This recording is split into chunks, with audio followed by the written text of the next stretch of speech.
गडचिरोली जिल्ह्यातील देसाईगंज शहरात अधिकृत अतिक्रमण काढण्यासाठी नगर प्रशासनाने केली सुरुवात.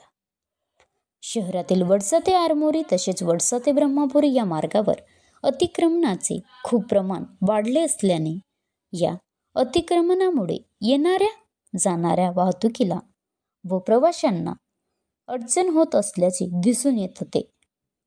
नगर प्रशासनाने या सर्व अतिक्रमणधारकांना नोटीस देऊन काही दिवसाची मुदत सुद्धा देण्यात आली, परंतु हे अतिक्रमण न काढल्यामुळे नगर परिषदचे मुख्याधिकारी डॉक्टर कुलभूषण रामटेके यांनी नगर परिषद अधिकारी व कर्मचारी यांचे पथक तयार केला व अतिक्रमण काढले. यामध्ये नगर परिषदेचे अधीक्षक प्रमोद येरणे, अभियंता नंदनवार, निशांत घोनमोडे, रचना सहाय्यक दिव्या परतेके, अभियंता प्रशांत चिचघरे, कर विभाग प्रमुख स्वप्नील हुमने, प्रशासकीय अधिकारी प्रफुल्ल हटवार, अग्निशामक अधिकारी अनिल गोवर्धन व अन्य कर्मचारी यांचा समावेश होता.